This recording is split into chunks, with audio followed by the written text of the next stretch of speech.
Now that we know there's no collusion, President Trump and his legal team are calling it an investigation into the investigators. So what's next for the members of Congress to look into? Joining us now, a member of the House Oversight Committee, Congressman Mark Meadows, and ranking member of the House Oversight Committee, Congressman Jim Jordan. And if you want to know why President Trump was able to sustain this fight, it was because of these two gentlemen had a lot to do with that. First off, individually, your reaction to the four-page conclusion that we all read yesterday. Jim?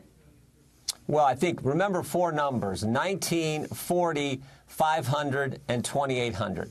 19 lawyers, most of them Clinton Democrat lawyers, 40 FBI agents, 500 search warrants, and 2,800 subpoenas over 22 months. And the findings come back and they say what? No more indictments coming, no sealed indictments, no collusion, no obstruction. This is as strong a statement as you can see. This is good for the president. More importantly, it's good for the country. Yeah, we're going to roll the full screen in, and it's similar stats of 2,800 subpoenas, 500 witnesses, a cost of between $25 and $40 million. Mark, you talked to the president probably as much as anybody on the Hill. How much has this weighed down on him and affected him?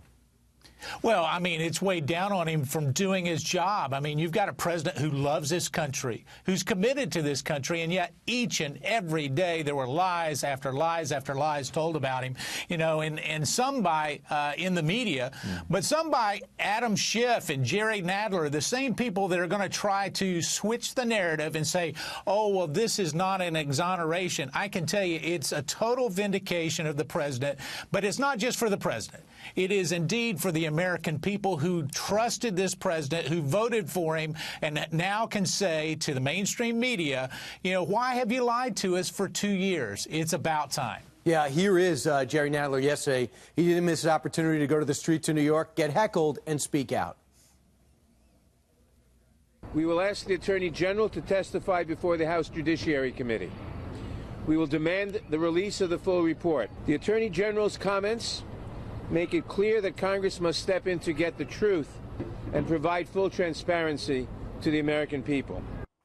So, Brian, as predicted. Brian, you know, Brian, one of the big things, you hear Jerry Nadler there. If he wants to get to the truth, let's bring in Glenn Simpson, who started this with a fake dossier, who actually has claimed the fifth. Let's go ahead and bring in a lot of the individuals who put this false narrative out there. If we really want to get to the truth, let's be about the truth.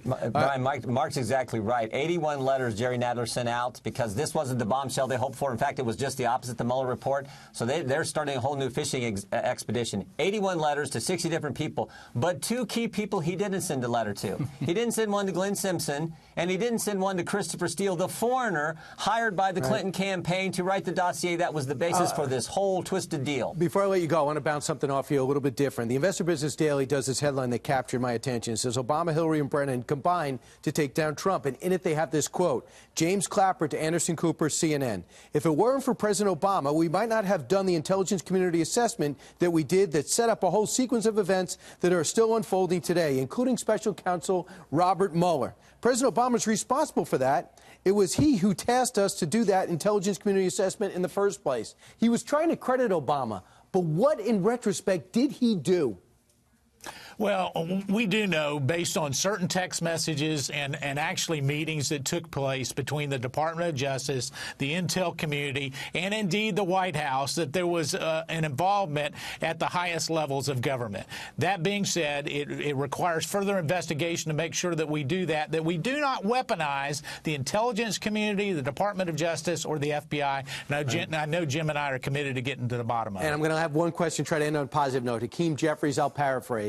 He says, I am going to search hard to find common grounds to work with the president. Do you believe him, Jim? Well, let's hope so. It doesn't sound like Mr. Nadler is looking to do that. It doesn't sound like Mr. Schiff is looking to do that. It doesn't sound like Chairman Cummings is looking to do that. So I appreciate what Mr. Jeffries has said, and hopefully we can find some common ground, deal with the crisis on the border, build the border security wall, do some things that need to be done to deal with our debt situation. Let's hope we can. And by the way, that's what people are saying at home. They're over this Russian thing. Yep. They're talking about prescription drugs. They're talking about health care, and they're talking about immigration. Guys, thanks so much. I appreciate it. All right. Great to see you today. And the president really earns you a debt of gratitude for standing by him.